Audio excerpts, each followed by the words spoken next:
Welcome to another episode of Stories from the Edge of Life. We have once again a very special guest who's back with us, Dr. Marcin Chwistek. Welcome back. Thank you. Thank you. Pleasure to be here. Would you mind introducing yourself to our audience one more time? I'm Marcin Chwistek, and I'm a palliative medicine physician at Faculty's Cancer Center in Philadelphia. And I'm Parag Bharadwaj. I'm a hospice and palliative medicine physician as well. So we spoke about your professional journey in our last interview.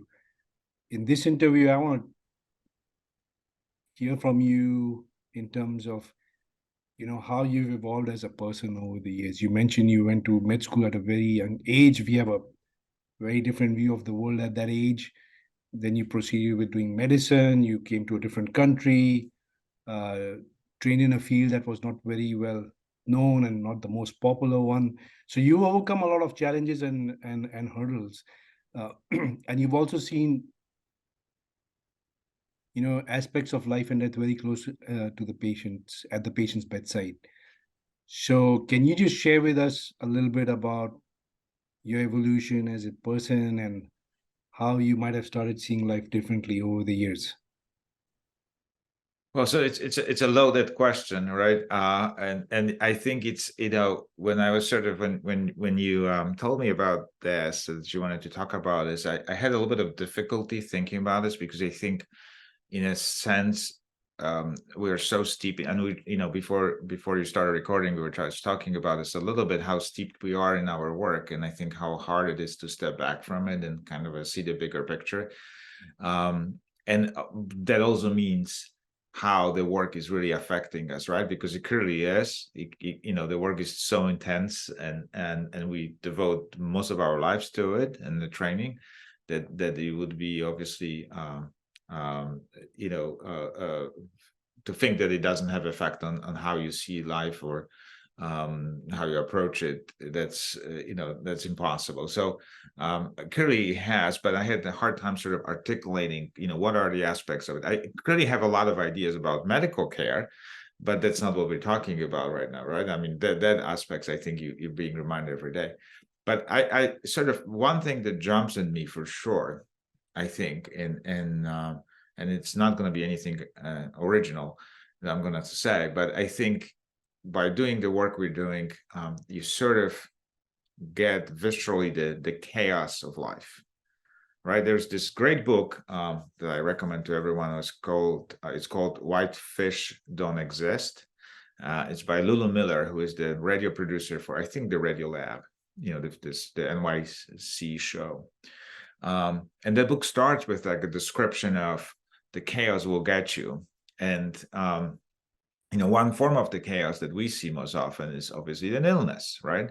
That comes in most unexpected times and affects people and people's lives differently, but typically very profoundly, especially anything like cancer or life-threatening illness. So I think, what it is for me is that we see that in all different forms every single day. You see, 20 years olds being diagnosed with cancer, right? Who were previously healthy athletes, college students. You see, every walk of life and people in all different situations, they are shocked by the fact that they, received this new diagnosis and how it profoundly changes their lives. And I think that's probably, one of the most important things that I take from my work is this, the acceptance that this is how things happen and we really have no control over that. So and I think as human beings, we have this natural tendency not to think about life as so chaotic, because I think it's very difficult to live your life this way. But it is, and I think what I'm thankful for my job for is the fact that it does remind me every single day about this, and I see it in so many different combinations and different ways it manifests, that it's sort of you get a new appreciation of this, and I think it does institute in you, like you're no longer surprised when certain things happen, right? I know you noticed that in yourself. like I think when I was younger, I would, be surprised or shocked by some things, or why this is happening. And now I have a lot more appreciation for it. I kind of know that those things happen like this, and we really have no control over that. So I think this was probably one of the like a deeper lessons I think over my entire career that I learned, and I continue to learn because I'm far from accepting it fully. I think there are days when I don't want to believe this, but then I'm again reminded about this in some form. So I think that that's probably one of the biggest sort of quote unquote truths that I think I've noticed. Yeah, I think one of the things, I'm sure it's not just unique to palliative care, but it keeps us very humble.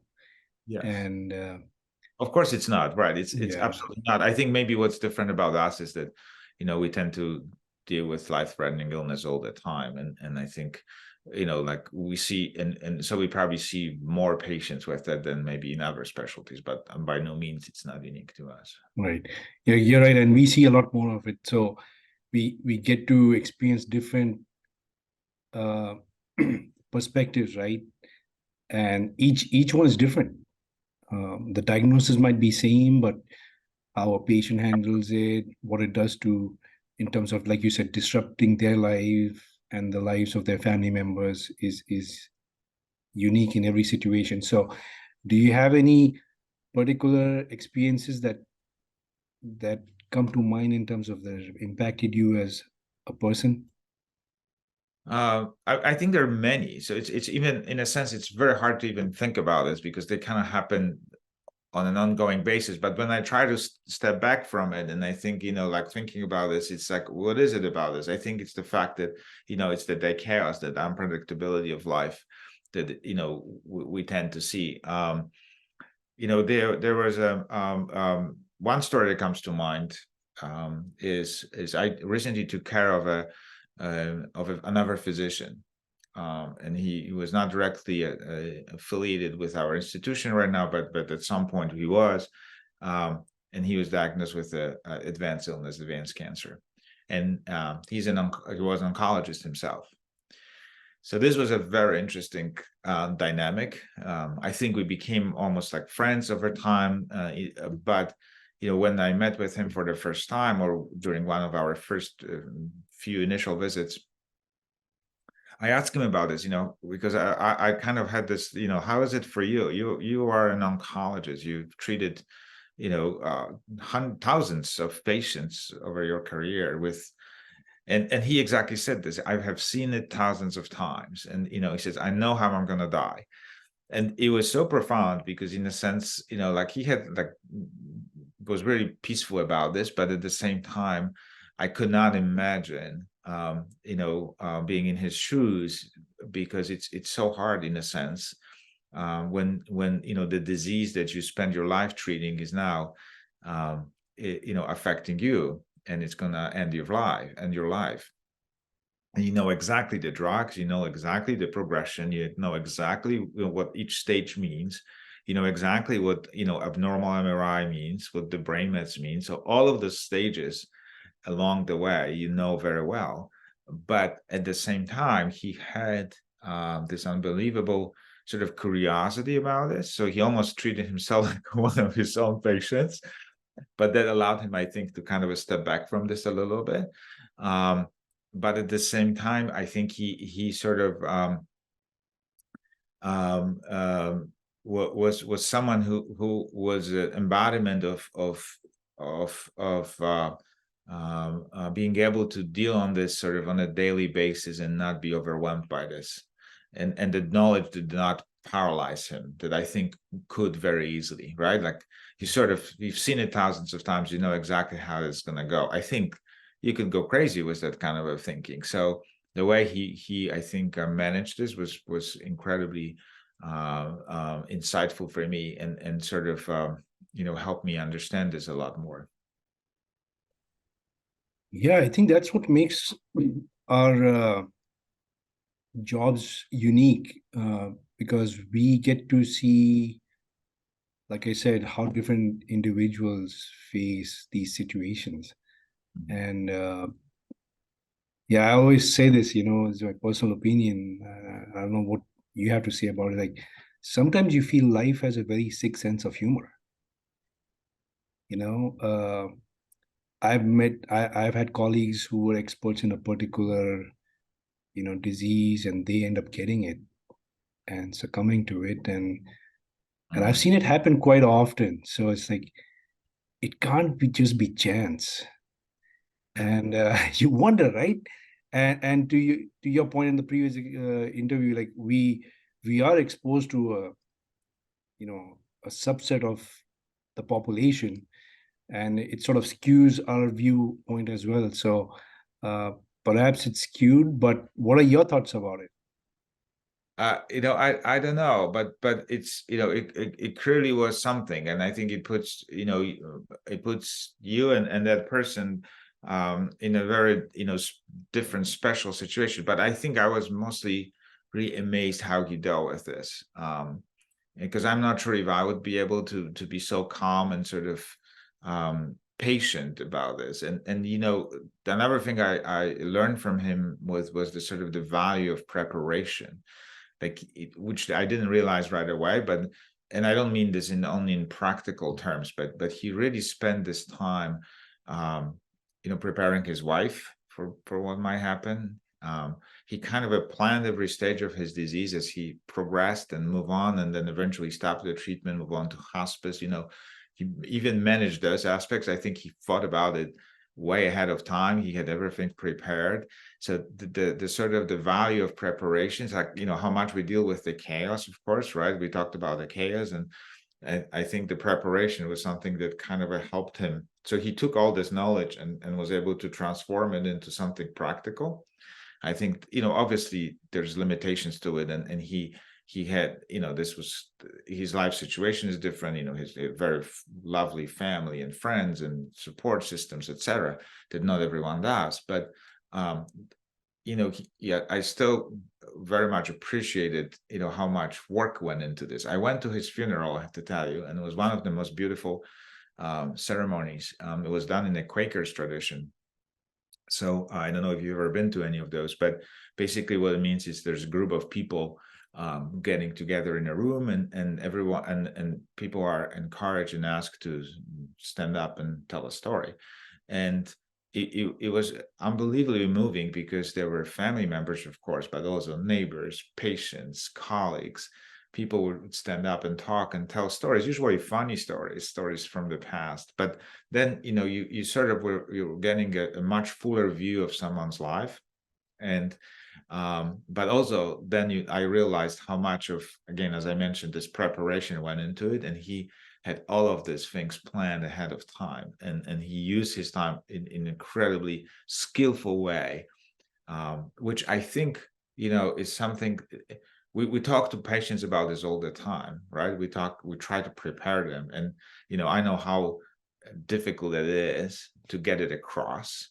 And sometimes even I have trouble imagining what the ideal situation may look like, or what this should look like, because life is, again, so chaotic, and there's so many moving parts, and it's so sometimes hard. So you kind of strive to get as much control over things as it's possible, but oftentimes we fail in all of this. But his example was one that actually showed me how beautiful that could work if it does. So that was one of the things that I took from it professionally, because I felt, okay, this was a great example of someone who was able to deal with a life-threatening illness, still get the treatment, for as long as it worked, transition to hospice, stay on hospice long enough, to sort of enjoy this aspect. I mean, you're not enjoying this, but in a sense you are, because you're reconnecting with family. He reconnected with friends. He used that time, and then die peacefully at home. And I think this was absolutely beautiful. So I learned this, but I also learned, what it means for me as a physician when I'm talking to others, to patients. So I think that was something that kind of stayed with me, because it was really, really, a very moving experience. Yeah, it's interesting how our experiences shape our thought process as well, because nothing comes close to experience, right? And we get to witness a lot of these situations. So, um, prior to us starting this interview, you mentioned a situation recently where, we were talking about how we do this kind of work on a day-to-day, day-by-day basis. And sometimes we think it doesn't affect us, but it really does in ways that we might not know.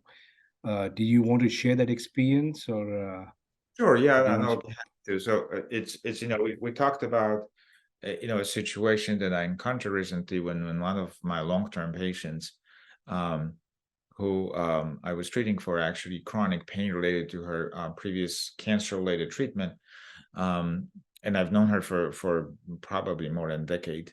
Ended up in a hospital for a somewhat related procedure. There is a potential that maybe her disease is has recurred, but she ended up having a surgical procedure, and as a result of it, needed to be intubated. And I went to see her in the ICU, and I happened to be there at the time when she was getting intubated. So and I realized how differently this situation affected me now compared to before.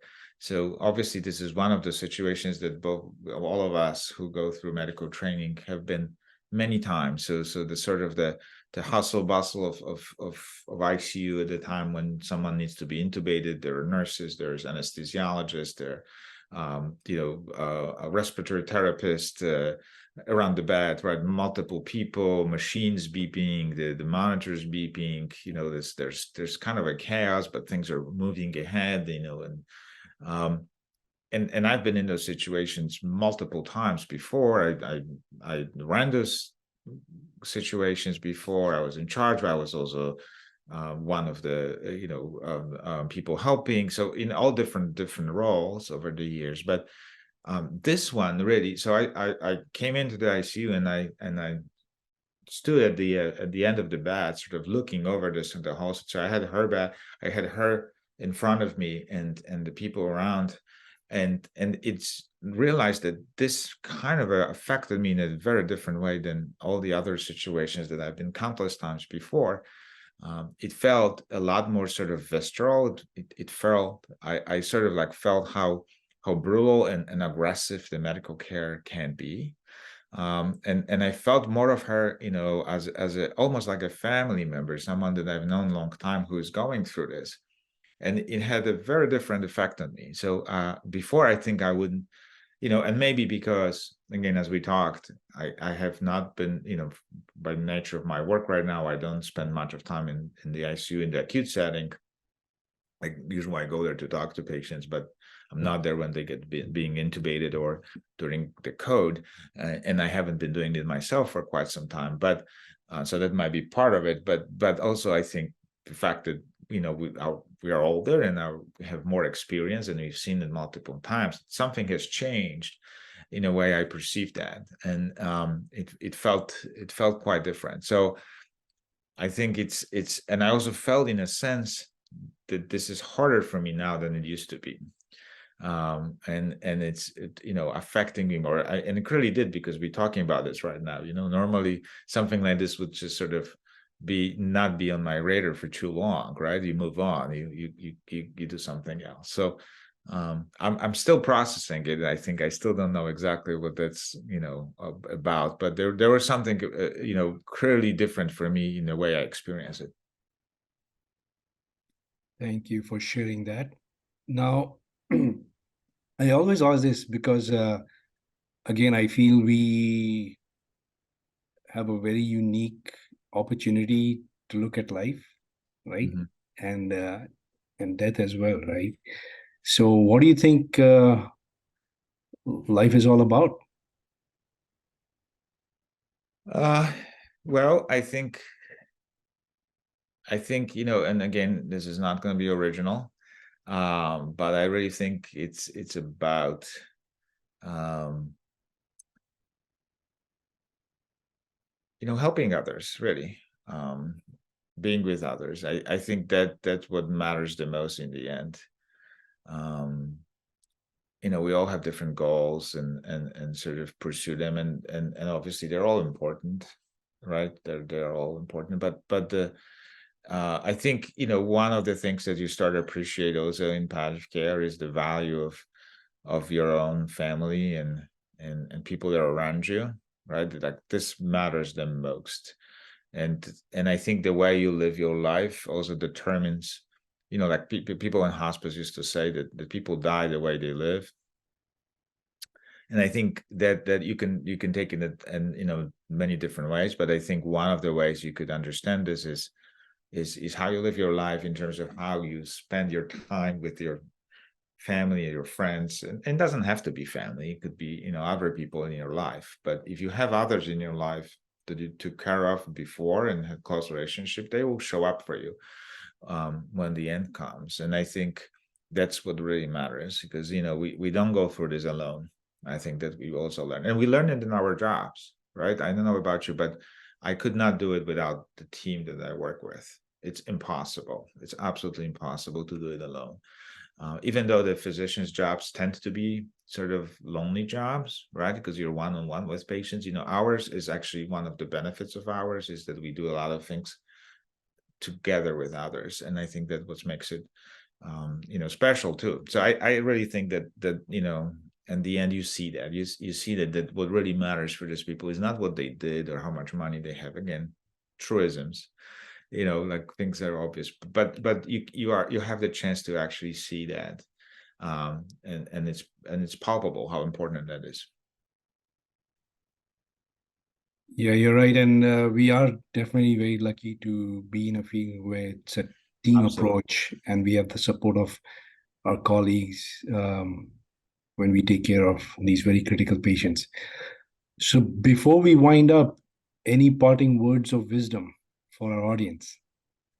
Um, no, I don't know if I have any wisdom. I think, it's again, I think we talked about a lot of other things. So we talked about a lot, about palliative care and what it means for patients. Um,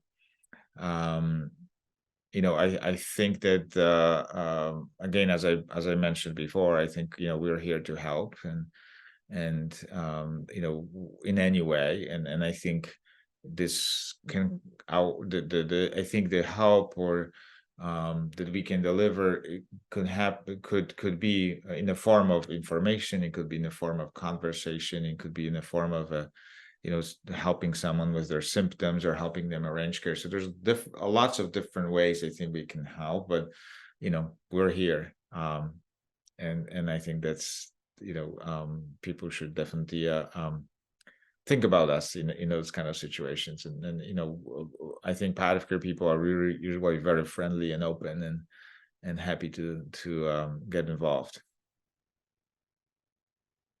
Absolutely. And one of the other things that was striking, and you mentioned when you spoke about the other patient, that I want our audience to hear is that you took care of a patient for more than a decade. So we we can get involved early on, and patients can have a great life and have a good quality of life, uh, with our assistance. Right. So it was unusual, right? Before that, we talked about it offline as well, but that has changed dramatically in the recent years. And I think now we are part of our people's lives for a lot longer than we used to. Um, and I think that also presents a lot of challenges, because there are new challenges related to how the disease have evolved, but also a lot of more opportunities for close work. Yeah, and I'll also like to appreciate you right before the interview.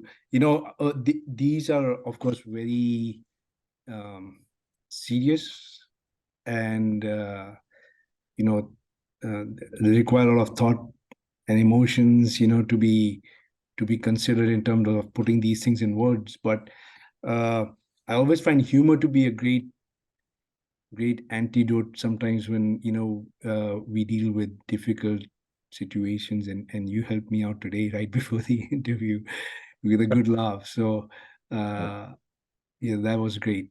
uh, thank you very much, and I look forward to having you again. Appreciate the opportunity. Thank you so very much. All right, thanks a lot. All right. You take care.